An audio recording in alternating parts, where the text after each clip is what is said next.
Hello everyone, and today we're going to do a very small video series on a very special build.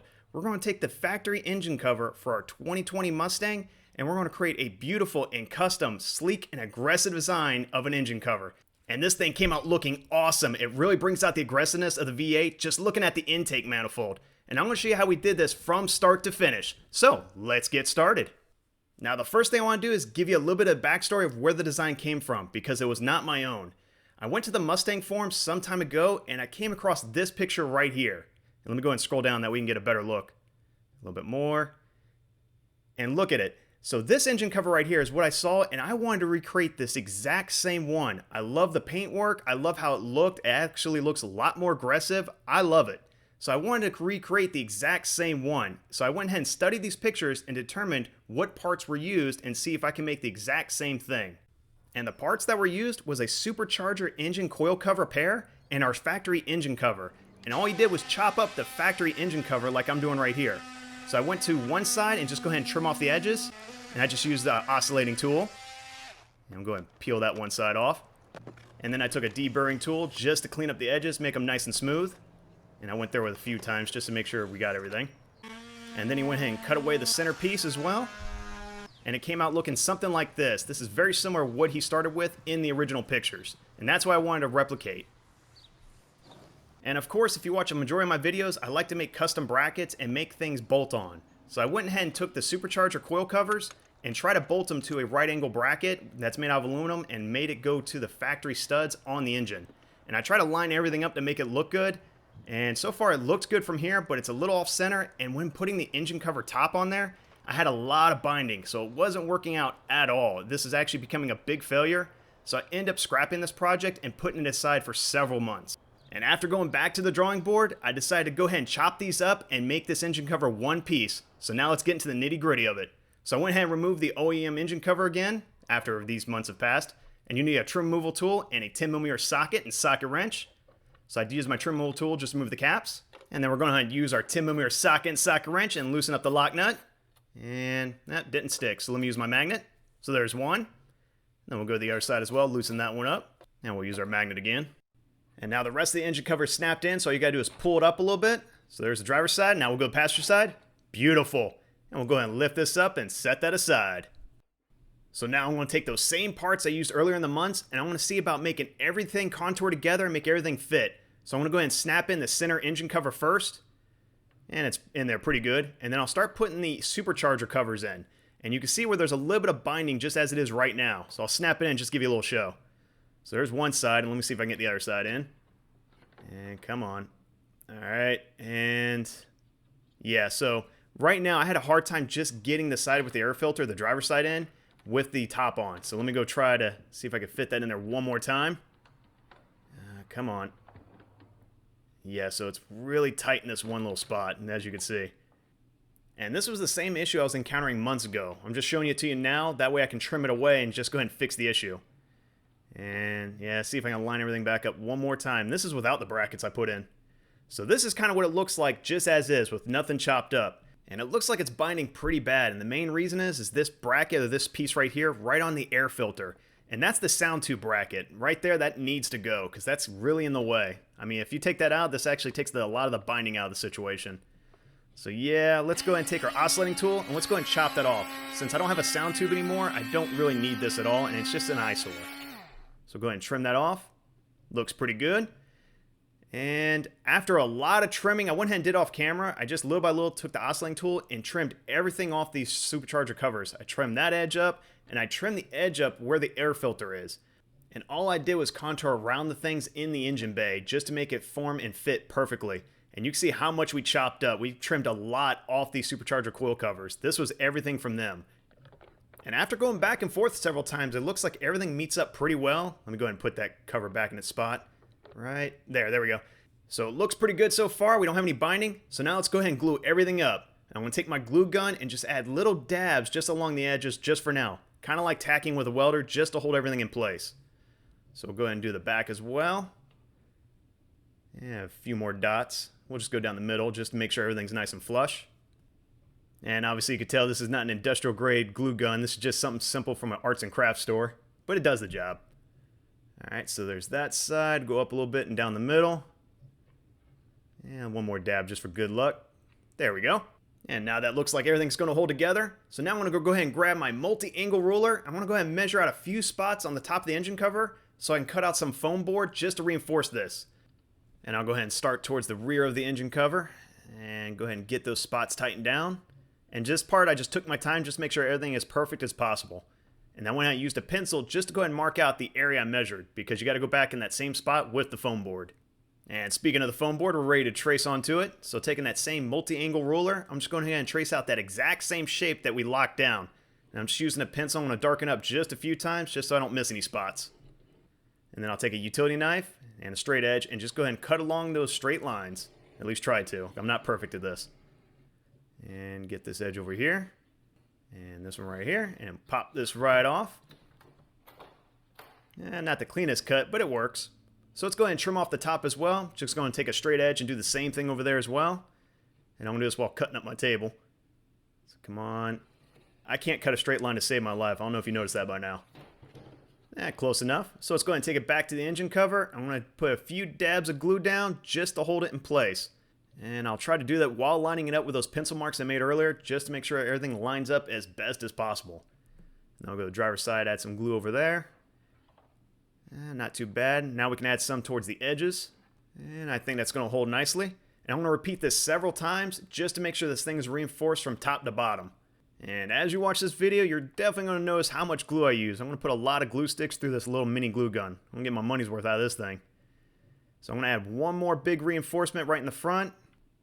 And it looks like that should hold. And this is what we got. So right now, just by what we have put together, this is what the angle is going to look like. And this is how the engine cover should look when it's about done, as far as what the angles are and what the shape looks like. So far so good. I don't see any binding. I don't see any issues. So now let's go ahead and remove the engine cover very gently. Now I'm using my trim removal tool just to pop it out of the center. And this should lift right up. And beautiful. So now that we're able to put this on a flat surface, let's go ahead and flip it over. And so far it's not too shabby. It looks pretty good. But there is a little bit of play into it. You can see some serious wobble. That definitely needs to be addressed before we make a mold. So the first thing I'm going to do is take my glue gun and go ahead and put a bead where the two covers meet. So basically the outer cover and the center cover are going to get a good amount of glue right in the seam. I want to make sure it's strong as possible just to make sure this doesn't separate at all. So I went ahead and used probably like a good glue stick on this one. And that one looks pretty good. Now let's go ahead and do the other side. Same thing, I'm just going to bead, go up and down just to make sure we fill the gap in between the two covers. And this will help also later on when I went ahead and puttied them together to make it look like one piece. That looks pretty good. And now we're ready to add some structural bracing. I have these nice square wooden dowels I got from my hardware store. And I'm going to go ahead and cut these down to size and go ahead and glue everything together on the inside so nothing wobbles. So I have my oscillating tool. Just makes it easy and convenient. I'm going to cut an edge off. And we'll go ahead and start right here at the top. Make sure everything lines up very nicely. That looks pretty good. And then we'll take our glue gun and go ahead and glue everything in place. Again, I'm going to use a lot of glue for this project. Never use too much. And that looks like a good spot right there. Make sure that holds. Very nice. And I'll go ahead and add some structural integrity on that one. And you're going to notice throughout this process, I'm going to use a lot of wood and a lot of glue just to make sure everything's in place and nothing's moving. And for now, we'll just go ahead and put one more leg in place just to make sure this doesn't bow at all. And now for the lower areas, I made tons of these little trusses. And all it does is just fit right there just to make sure the edges don't bow inward at all. And I'm going to use this in several spots. So as you can see, the angle matches up beautifully. And all I have to do is just make a whole bunch of these. And pretty much this process is just rinse, lather, repeat. Any area that has a potential of bowing or bending, we just go ahead and add a brace in its spot, glue it down, and that's it. So now that we have something a little more structurally sound, let's go remove our foam board. So I'm going to take a little bit of alcohol and a trim removal tool and go ahead and break away that glue. And there's one, so that was pretty easy. I'm going to repeat the exact same steps for the rest of the foam board. And most of it was able to peel off pretty easy. So there's 3. Let's get that last one off. There we go. Very nice. And for mold making purposes, let's go ahead and add legs to our plug. Now this shape we're making is known as a plug because we're going to be making a mold out of it. So I'm just taking a piece of wood, cut a couple grooves in it, so it fits in between our structural braces. And I'll go ahead and add a good amount of glue as usual. And it looks pretty good right there. Make sure it's nice and level. Very nice. And I'll repeat the exact same steps on the other side as well. And we'll do the same thing on the front. Basically make it a little tripod here. And basically these are scrap pieces of wood I had laying around. It's nothing special. And also I have these spare cube blocks that I had from a previous project. I went ahead and threw these in as well just to keep these boards from rocking back and forth. So I went to add some hot glue and just add these to both sides of the board. And let's take a look. Not the prettiest work, but it's going to hold together very nicely. So far it looks like everything's stiff. Let me go ahead and flip it over. And come on. There we go. And it looks like everything's holding strong. I don't see anything bowing or moving. This looks like it's going to hold very nicely. So now we can start getting a little bit of detail work. I want to go ahead and flatten down these surfaces where the wording is for the engine cover. It's going to be very difficult to get that level of detail in the molding process. So just to make my job easier, I went ahead and taped it off and then took my rotary tool just to grind it down and then smoothed it out with sandpaper.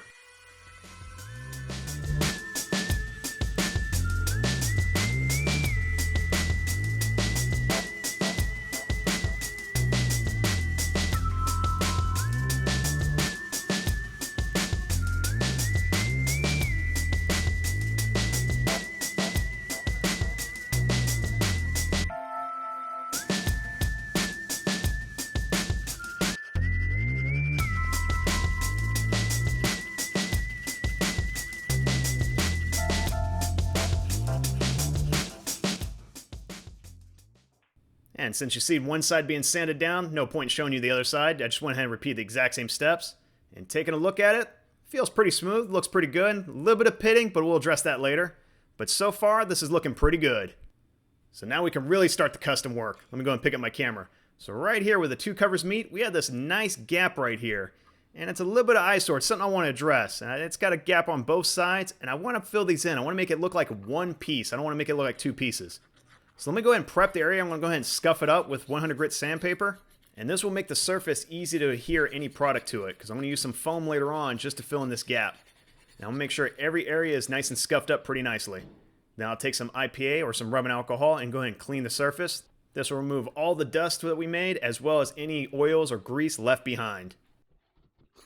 And now it's arts and crafts time. So I have some popsicle sticks and some hot glue. I want to go ahead and use those to bridge the gap between the two covers. And now this is going to look weird, but there's a method to the madness. Just bear with me. So I'm going to take each popsicle stick, go and glue it one to each side, and I want to go ahead and stack them on top of each other. Basically make just a little mini bridge. And so far it looks pretty good, and I'm going to repeat the exact same steps on the other side as well. And I'm going to have to use bigger popsicle sticks for this one just to bridge that gap. And so far everything's holding together. Let me go ahead and flip this over and move my camera up. There we go. So in this little area right here between the popsicle sticks and the covers, we're going to go ahead and fill this in with insulating foam. And it looks pretty good. A few air gaps, but no big deal. We can work with that. So here's our insulating foam. We're just going to need one can, not even the whole thing. I'm going to tip it over and just fill this one area in. And you won't need a lot because this stuff expands very quickly and very easily. So I'm putting a hearty amount in there just because, but you will not need that much if anytime you're working with things like this. So that's a good amount on that side. And we'll go to the other side, do the same thing. I'm trying to do this while balancing a camera in front of me, so bear with me. And then a little bit more in there as well. That looks pretty good. And I'll go ahead and flip this over, that way it doesn't go ahead and spew on the floor. Alright, so after it started foaming up, I went ahead and took another popsicle stick just to thin it out a little bit. Kind of like take a little bit off the top. It's going to keep expanding, but this is just to kind of do a preemptive strike. And I went ahead and let this sit overnight. Look at that. Look how much expanded. I put a little bit in there and it kept expanding. But the good news is it actually kept the shape that we wanted, but it looks pretty good. But we're going to have to trim that off. So we'll go ahead and start with the top side. I'm going to go ahead and flip it over. Try to be a little gentle with it. And let's go and remove these popsicle sticks. And this should just rip right off. So, come on. There we go. So they're on there pretty good. And we'll continue ripping off the rest of these popsicle sticks and hopefully not make too much of a mess. And so far so good. So let's go ahead and flip it over. There we go. And let's go ahead and trim off these big bubbles we got here. So I'm just taking a regular saw and I'm just going to trim these right off. There's nothing much to it. These are very easy to detach. And I'm just very easily taking piece by piece off. There's no need to take a big chunk. I don't want to damage any of the engine cover that we do like. And come on. There we go. And we'll do the same thing on the other side as well. this foam cuts very easily, and anytime you want to shape this stuff, it's very easy to do. And now I'll go ahead and flip it back over the front and go ahead and trim off everything we can visually see from the top side, because whatever you see on the top, we need to go ahead and get rid of any unwanted areas. So same thing, trimming the foam just to make the shape that we want. And now to remove the big chunks, we can go ahead and get rid of the smaller chunks as well as smooth this out and contour to the engine covers. So I'm going to take some 100 grit sandpaper and a block and just go ahead and sand this down till it's nice and smooth. And that looks pretty good right there. So let's go ahead and do a little inspection after I did a little cleanup. So far it looks pretty good. It's got the shape we want. It's got a nice little bridge. It's got some pitting, but don't worry, we're going to address that. But so far it's got the right shape. Now we can start refining our surface. So I have some glass filler. I'm going to put just probably maybe a golf ball size right on our mixing board. Or at least try to. And close enough without making too much of a mess. And get that glop right back in there. And then we'll take some hardener, put one little line down the middle, like so. Then we'll take our plastic spreader and go ahead and start kneading this over. So little by little, I'm just going to knead this over a couple of times just to make sure the color changes a little bit. It's going to turn from like a green to a slight green-gray color. And I'm going to do this several times. You don't want to mix it. You want to knead over. That way you don't create air bubbles. And that looks pretty good. Go ahead and bring our engine cover front and center. And I'm going to apply a nice thick coat right on this foam. Now, just as FYI, the whole idea is I just want to get a shape for this engine cover. This is not something you want to go ahead and throw in your engine and start driving around in. This is not going to hold long at all, and it's probably not going to hold up to the heat. The whole idea is I just want to create a shape. And I'm going to do several passes just to make sure we cover all that foam, as well as make sure we fill in all that pitting. I'm trying to get above, and I'll get a few spots below. And of course, we're going to do the exact same thing on the other side as well. And after letting this set for a few hours, let's take a look. So far it's looking pretty good, starting to come up with a nice little shape. Looks a little rough, but don't worry, we're going to sand that right down. So I'm going to grab my 80 grit sandpaper and my sanding block and do the same thing I did with the foam. We're just going to sand this down, get it nice and smooth, and get a nice beautiful shape.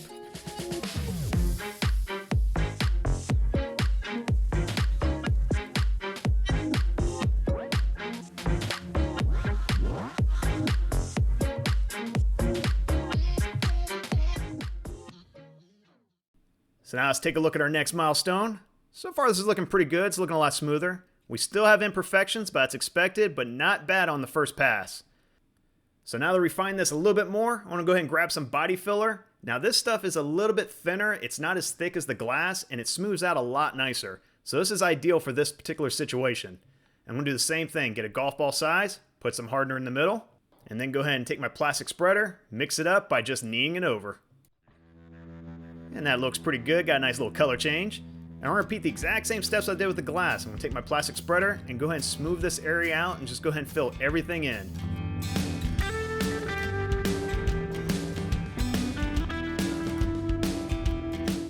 And just like the glass filler, after a few hours I went ahead and grabbed my sanding block and sandpaper, and we're going to go ahead and sand down the surface till it's nice and smooth. I'm going to start with 100 grit sandpaper just to get rid of those rough edges. Then I'm going to refine it to 220. That should give us a perfect surface. Now let's go ahead and take a look at our bridges. Not too shabby at all. A little bit of mix of color, but that's okay. But everything's looking pretty good. It's got a nice, beautiful shape to it. Well, let's go ahead and move forward and use that same body filler, and let's go ahead and fill in any pitting or any imperfections on this engine cover. Because this area we grinded down, there was a few areas I wasn't perfect at it. So I'm going to do the same thing, take that filler and go ahead and fill everything in. And then while I'm at it, I want to go ahead and fill in this crack that separates the two pieces of the top engine cover, because that 5.0 area does detach and I want it to look like one piece. So I'm going to go ahead and fill it in with that same body filler. And it's going to look really rough on the first pass, but don't worry, I'm going to sand it down. It's going to look pretty good. And while I'm at it, let me see if I can put a little bit in the seam. Unfortunately, it looks like this putty's starting to harden pretty quickly, so I might have to stop. Yeah, it's starting to harden up, but I might be able to at least fill this one seam in. And of course, same process as before. After it hardened up, went ahead and grabbed some sandpaper, 100 grit sandpaper, and my eraser block.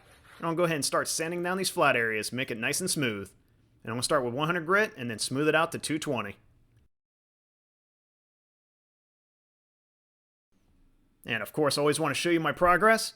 So far, it's looking pretty good. We're starting to fill in all these little cracks and crevices, which is looking really nice. But let's go ahead and continue on one more time. Let's go ahead and take that same body filler, go ahead and mix in our batch, and I'm going to fill in the seam on the left side, as well as fill in the cracks around the 5.0.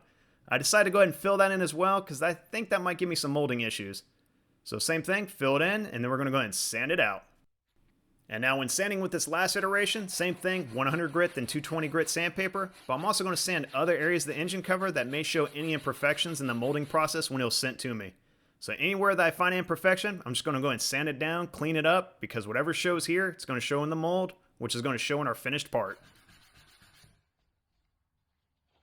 And we're almost done. So now let's go ahead and clean the surface with some IPA and a microfiber cloth. Whole idea is I want to remove all the dust that's on there, as well as any soapy residues or any oils I may have left on there anytime I was handling this product. And that looks pretty good. So now let's go ahead and grab some primer, and this is filler primer. I'm going to go ahead and shake for 2 minutes. Get a little test spray. And I'm going to take a shop towel and I'm going to go ahead and clean off the nozzle. You're going to see me do this periodically anytime I'm spraying. And anytime we're priming, we're going to go ahead and start before the part, continue spraying until after the part.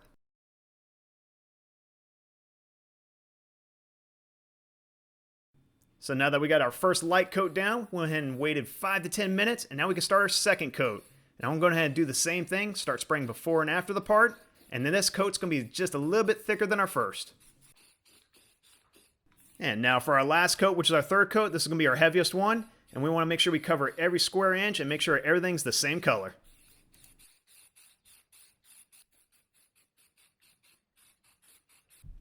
And after about an hour, it looks like our primer has dried. And looking at it, it looks really rough, but this is expected.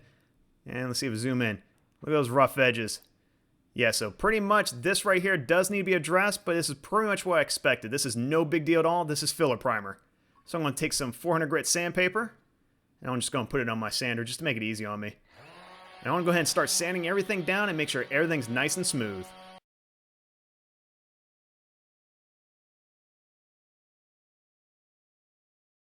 And for any areas the sander can't reach, I went ahead and grabbed my eraser block and some sandpaper, and I'm just going to go ahead and sand it down by hand. And looking at that, that feels really smooth. Looks pretty good. I'm going to grab my camera, and look at that. Looks like everything's smoothed out very nicely. Yeah, it looks pretty good. So far, I see a few micro scratches, but I'm not really too concerned with that at this point in time. But it looks really good, a lot better than what it was. It's going to turn out very nicely. So now, once again, let's go ahead and grab some IPA and a microfiber cloth. And since we had dust everywhere, let's go ahead and clean it all off, if I don't bump the camera over. And same thing, wipe everything down, just make sure we cover every square inch. And now that the alcohol's dry, let's go ahead and grab some clear coat, shake for 2 minutes, do a little test spray. And then same thing as the primer, start before the part and continue after the part. And it's going to be the same process. Our first coat's going to be our lightest coat, almost like a mist. And then the following coats are going to get heavier and heavier. Now, for those of you who are wondering why I'm putting a clear coat over primer instead of paint, it's because I don't need the paint. I don't care about the color. I just need a lacquer or clear coat on this plug because that's going to help with mold release later on. And of course, same thing as earlier. After waiting about 10 minutes, we can go ahead and apply our second coat. And this one's going to be slightly heavier. And I'm going to try to change directions anytime I can. And after about 10 minutes have passed again, we'll do a third coat. And lastly, after 10 minutes have passed, we'll do a fourth and final coat, and this is going to be our heaviest coat. We're going to make this very thick, but we're going to try not to let it drip. And now that a few days have passed, I'm going to grab some Ultimate Compound and an applicator pad. Apply a little hefty amount to the pad, and let's go ahead and start polishing this part. I want to make this clear coat as smooth as humanly possible. This is definitely going to help later on. The more prep work you put in, the easier it is later down the road. And I'm doing this by hand just because there's a lot of nooks and crannies. And after doing a section of the engine cover, I'm going to take my microfiber cloth and just start wiping away all this compound. This should give this clear coat a nice deeper shine. And we'll continue the same process, just doing one section of the engine cover at a time. The whole idea is we don't want that compound to dry out. It makes it harder to buff out. And let's take a look at what we accomplished so far. This thing looks really good. It's got a beautiful shine. This looks like it's actually one part that's ready to go on the vehicle. This is going to turn out nicely when making the mold, and that's going to be on the next episode.